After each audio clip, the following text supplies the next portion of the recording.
My girlfriend left the room and said, "I'm not built to stay with sick people." I didn't beg. Understood. I stopped replying after that night. Months later, she saw my name somewhere she never expected. I'm 34, been in a relationship for 3 years, and I just learned that some people's love has an expiration date stamped until inconvenient. We met at a work conference.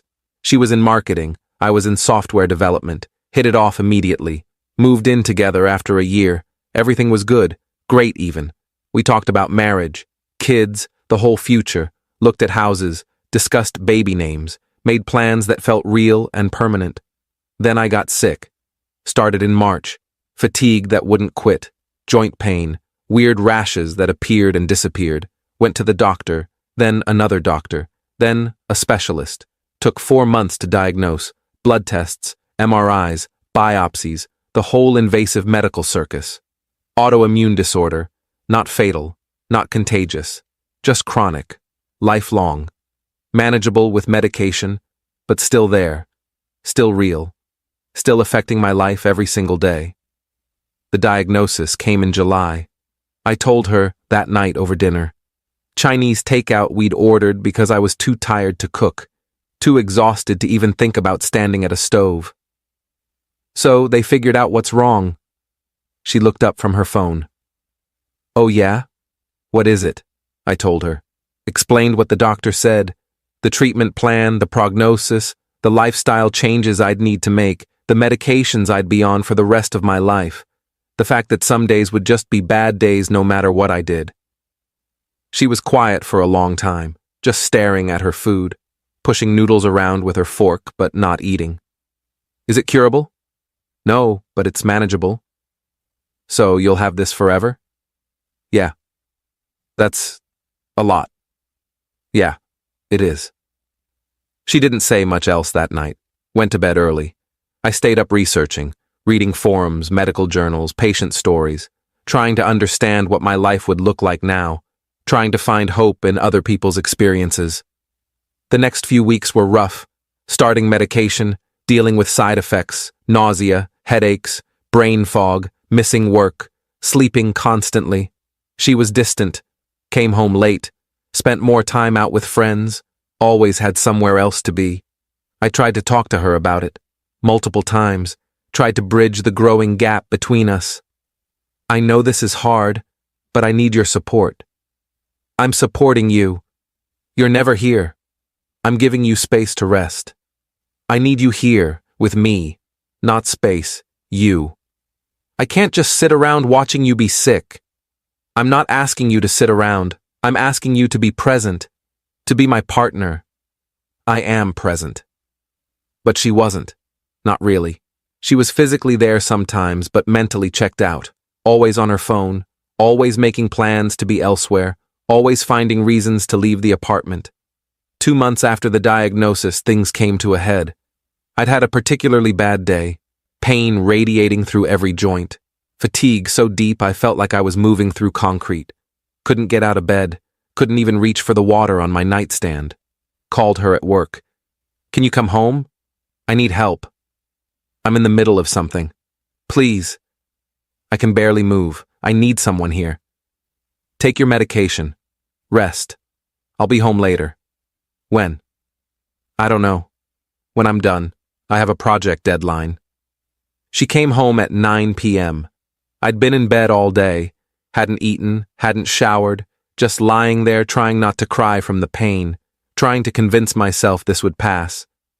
She walked into the bedroom, looked at me, sighed like I was an inconvenience. "You're still in bed? I told you it was bad today." "Did you take your medication?" "Yes. It takes time to work. It's not instant." "Did you eat?" "I couldn't get up. I tried. I fell." "There's food in the kitchen. You could have ordered something." "I needed you to be here. I needed help. I can't drop everything every time you don't feel well." "Every time? This is the first time I've asked you to come home early. The first time in 2 months. It feels like every time lately. You're always sick. Always needing something. Because I'm sick. That's what happens when you're sick. You need support. She sat on the edge of the bed, wouldn't look at me, stared at the wall like there was something fascinating there. I don't think I can do this. My stomach dropped. Do what? This. Taking care of you. Being with someone who's sick. I'm not asking you to take care of me. Just to be here. To support me. To be my partner like you promised. It's the same thing now. It's not. She stood up. Started pacing. Back and forth at the foot of the bed. I didn't sign up for this. When we got together, you were healthy, active. We went hiking, traveling. Now you're this. I have a medical condition. I'm still me. Same person you fell in love with. Are you? Because the person I fell in love with didn't spend all day in bed, didn't cancel plans constantly, didn't need help with basic things. The person you fell in love with didn't have an autoimmune disorder. Things changed. I didn't choose this. Do you think I wanted this? Neither did I. We sat in silence, the truth hanging between us like a guillotine blade. She was done. I could see it in her face, in the way she wouldn't meet my eyes, in the way she'd already mentally moved on. What are you saying? She looked at me. Finally. I'm saying I'm not built to stay with sick people. I can't be the caretaker girlfriend. It's not who I am. I'm not capable of it. I'm not asking you to be a caretaker. I'm asking you to be my partner, to love me through hard times. It's the same thing now. You need too much, and I can't give it. Then I guess we're done. She nodded, relief visible on her face. I guess we are. She left the room. I heard her in the living room, making calls, probably to her friends, probably telling them I was being unreasonable, that she'd tried but couldn't deal with my illness, that I was too much, too needy, too sick. I didn't beg, didn't chase her, just lay there, processing, 3 years, gone, because I got sick, because I became inconvenient. She moved out the next week, took her stuff while I was at a doctor's appointment, left her key on the counter. No note, no goodbye, just gone, like she'd never been there. I texted her once. Understood. That was it. My last communication. No arguing. No trying to change her mind. Just acknowledgement that she'd made her choice and I was accepting it. Because what else could I do? Update 1. The first month was brutal, not just the breakup, the illness too, adjusting to medication, learning my limits, figuring out how to live with a chronic condition while also being newly single, while also grieving the future I'd thought we'd have.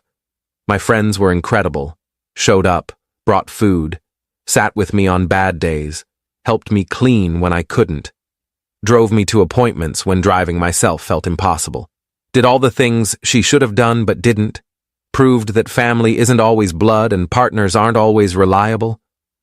One friend asked, "Did she really leave because you got sick?" Yeah. That's cold. That's really cold. That's life, apparently. That's people. You deserve better, so much better. Yeah, I do.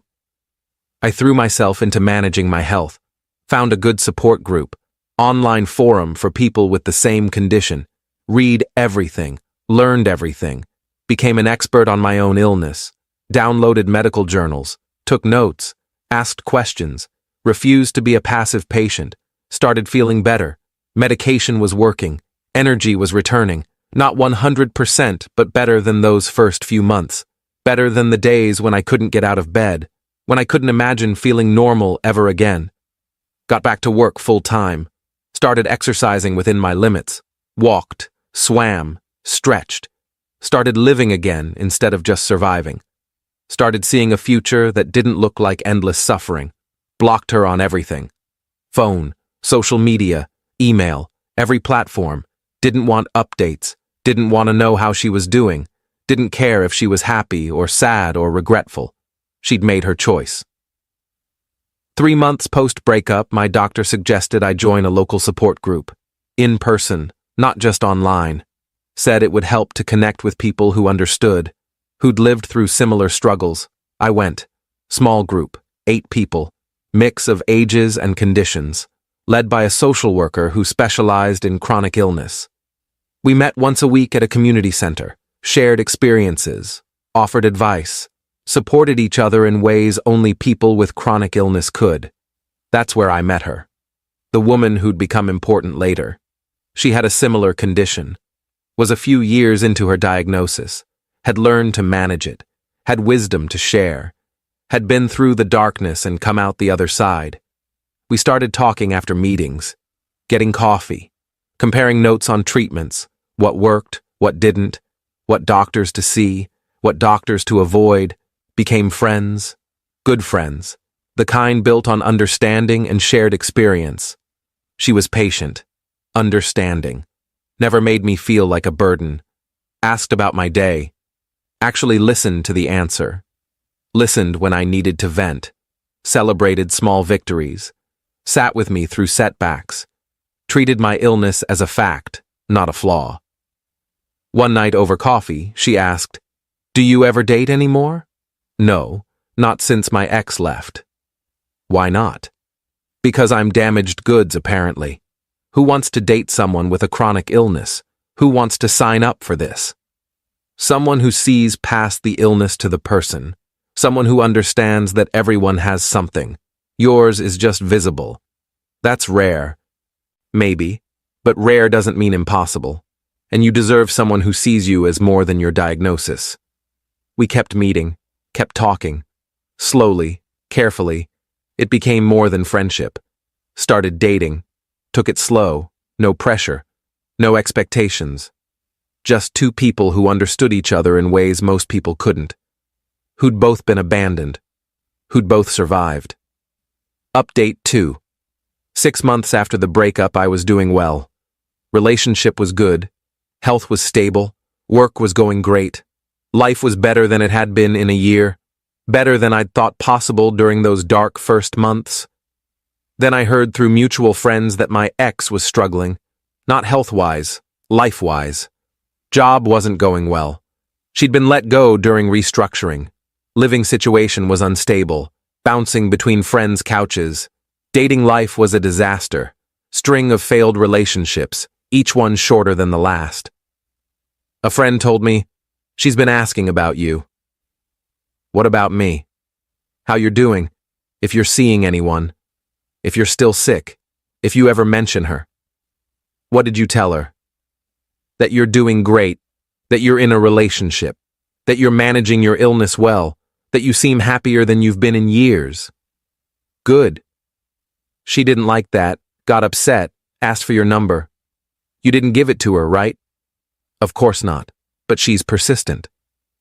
But part of me wondered, was she regretting her choice? Was she realizing what she'd walked away from? Did she think she could come back? Did she think I'd been waiting? I didn't reach out. Didn't want to know. Was too busy building my new life with someone who actually showed up, who proved every day that love wasn't conditional. My girlfriend and I moved in together, found a place that worked for both of us. Ground floor apartment, accessible bathroom, close to medical facilities. She understood when I needed rest, never made me feel guilty for bad days, celebrated good days. Was everything my ex wasn't, everything my ex refused to be. We joined a nonprofit together, organization that supported people with chronic illnesses, did awareness campaigns, fundraising, support group facilitation, speaking engagements. It felt good, using our experiences to help others, turning pain into purpose. That's where things got interesting. I started writing blog posts about living with chronic illness, about relationships and health, about what I'd learned, about my journey, about betrayal and recovery, about finding people who stay. The posts got attention, shared widely in chronic illness communities. People reached out with their own stories, similar experiences, similar betrayals, similar recoveries. I realized my story wasn't unique. That abandonment by partners was tragically common. A publisher contacted me, small press, asked if I'd considered writing a book, full length, about navigating relationships and chronic illness, about what happened when people left, about finding people who stayed, about building life after betrayal. I said yes, spent 6 months writing, every evening after work, every weekend, pouring everything into it. My girlfriend helped, shared her perspective, co-wrote some chapters, made it better than I could have alone, made it honest and raw and real. The book was published 8 months after my ex left. Small release, nothing major. But it sold, got good reviews in chronic illness circles, got attention online, started getting invited to podcasts, to conferences, to support groups as a speaker. Local newspaper did a feature, human interest story. My photo, my story, my girlfriend's story, our nonprofit work, the book, everything. They interviewed both of us, talked about resilience, about finding love after betrayal, about building community. That's when she saw it. Update 3. My ex messaged me. First contact in 10 months, through the one platform I hadn't blocked. LinkedIn, professional, neutral, calculated. I saw the article about your book. Congratulations. I always knew you were talented. I stared at the message, debated ignoring it, decided to respond. Keep it brief. Thank you. I'd like to read it. Where can I buy it? Any bookstore or online. Is it about us? It's about my experience. You're part of that experience. Should I be worried about how you portrayed me? You should read it and decide for yourself. She bought the book. I know because she posted about it. Screenshot of the purchase confirmation. Caption: supporting my ex's creative work. So proud of how he's turned his pain into art. My girlfriend saw it. She's really trying to insert herself back into your life, into your success. She can try. Doesn't mean I'm letting her. What if she reaches out more? What if she shows up? Then I'll ignore her more. Or we'll handle it together. But the messages kept coming. Not daily, but regularly, weekly. Comments about the book, questions about my health, mentions of things we used to do together, trying to remind me of good times, trying to erase her abandonment with nostalgia. Remember when we went to that concert? Best night. Hope you're feeling better these days. You deserve health and happiness. Your book made me think about our relationship differently, made me see my mistakes. I responded minimally. 1 or 2 words, never encouraging, never engaging, never giving her the conversation she was fishing for. Then she asked to meet. I'd like to talk, about everything, about how I handled things, about what I could have done differently, about us. There is no us. That ended when you left. I know I messed up. I want to explain, to make you understand. No explanation needed. You made your choice. I respect it. But it's done. That door is closed. Can we at least get coffee, as friends, just to talk? We're not friends. We're not anything. We were once. Once. Not anymore. You don't get to leave someone at their lowest and come back when they're doing better. She went quiet for a few days, then showed up at one of our nonprofit events, public, open to anyone. She had every right to be there. Free event, community space. She approached me during a break. My girlfriend was across the room, saw what was happening, started heading over immediately. Hi. Hi. The event is great. What you're doing here is amazing, really making a difference. Thank you. I read your book, all of it. Twice, actually. Okay. I'm not portrayed well in it. I wrote honestly about my experience, about what happened. You made me sound heartless, like a monster. I wrote what happened. How that sounds is up to readers. I didn't editorialize, just told the truth. I wasn't heartless. I was scared. Being scared doesn't excuse abandoning someone when they need you most. I know that now. I've had time to think, to grow, to understand what I did. My girlfriend arrived, extended her hand, professional, polite. Hi, I don't think we've met. My ex shook it, looked between us, understood immediately who this was, saw the matching nonprofit badges, saw the easy familiarity, saw what she'd lost. No, we haven't. I'm his ex. Oh, the one from the book. Chapter 3, right? The abandonment chapter. Interesting to meet you. You're a cautionary tale. The tension was thick. My ex looked uncomfortable. Looked like she wanted to defend herself, but couldn't find words. I should go. Probably, my girlfriend said, not meanly, just matter of fact, just true. She left. My girlfriend looked at me. You okay? Yeah, I'm okay. Better than okay. She's trying to get back in. You see that, right? I see it, but there's no door left to get through. Update 4. 2 weeks later, my ex sent a long email, detailed, apologetic, explaining everything, justifying everything, asking for everything.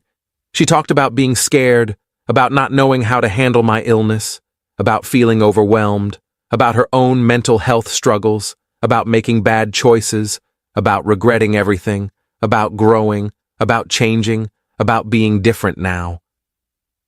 I've grown since then. I've been in therapy. I understand what I did wrong. I see it clearly now. I wish I could go back and do it differently, be there for you, support you like you deserved, but I can't. All I can do is apologize and hope you can forgive me someday. Hope we can at least be friends. I miss you. I miss us. I miss who we were together. I read it twice, felt nothing, no anger, no satisfaction, no desire to respond, just nothing. Emotional distance, complete detachment. Showed it to my girlfriend. What do you think? I think she wants forgiveness, so she can feel better about herself, so she can stop being the villain in her own story. Yeah, that's what I think too. Are you going to respond? No, nothing I say will change anything, and I don't need to forgive her for me. I've already moved on, already built something better. Good, because she doesn't deserve your energy, doesn't deserve your words. I deleted the email, didn't respond, didn't acknowledge it, just let it disappear into the void where it belonged. The book continued selling, did well enough that the publisher wanted another one. Different focus, broader scope, about building life after loss, after betrayal, after diagnosis, after abandonment, about finding hope, about finding people who stay, about the difference between surviving and thriving. I started writing, kept going to the support group, kept doing nonprofit work, kept living my life, the one I'd built without her, the one she'd never be part of again.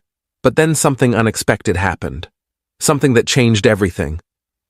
Update 5. 3 months after that email, my ex showed up at another event.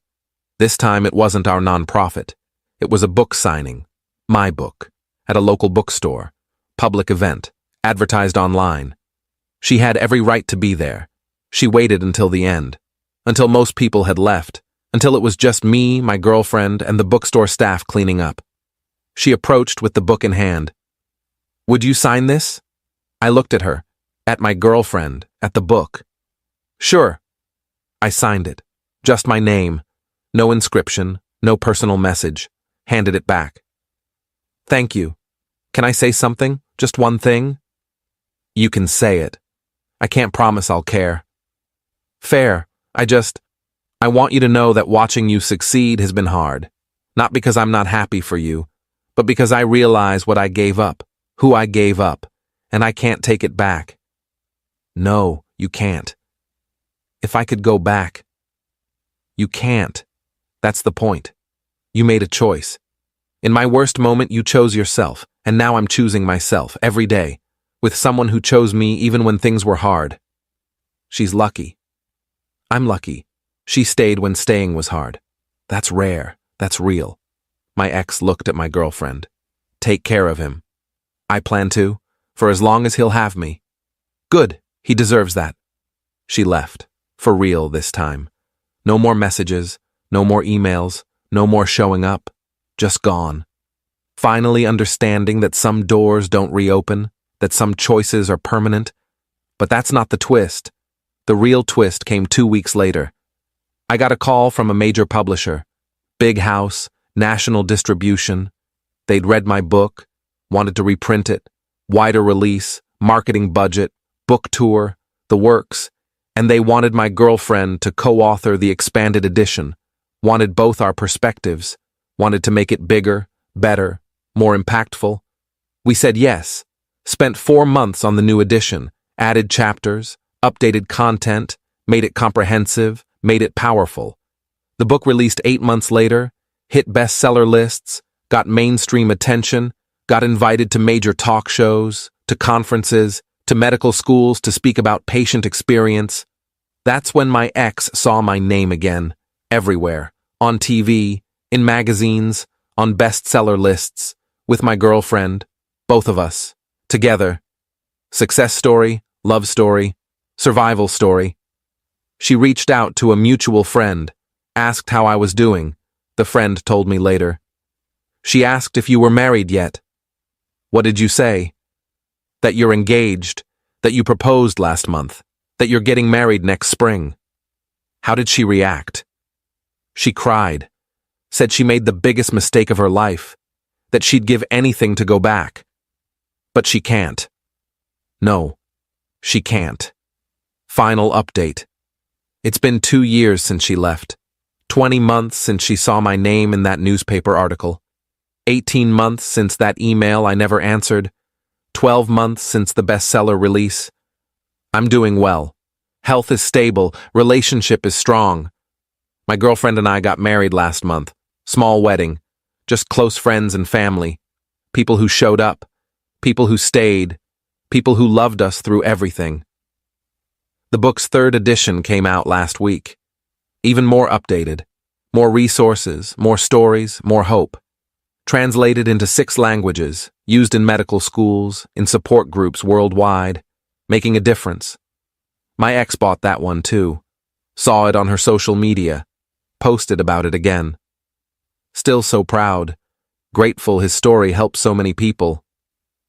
My wife laughed. She's really trying to be part of your success story, trying to rewrite history.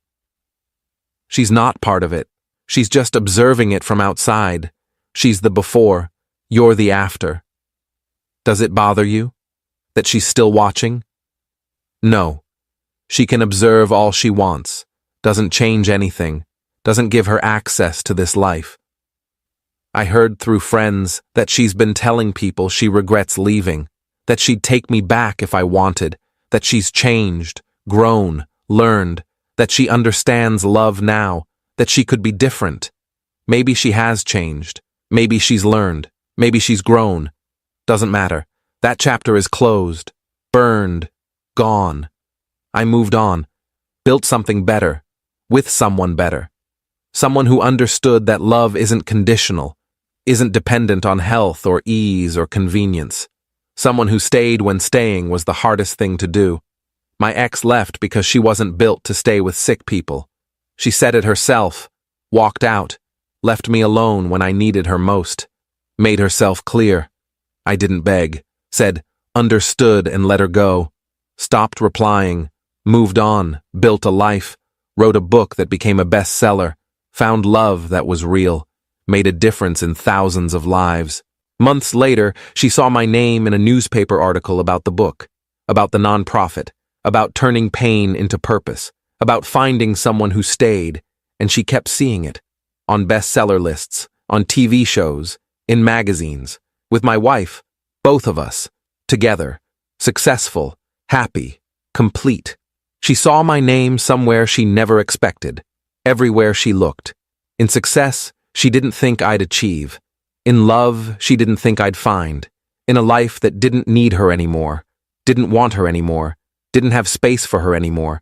And she realized too late that she'd walked away from someone who would have fought for her, but refused to fight for someone who'd already given up on him.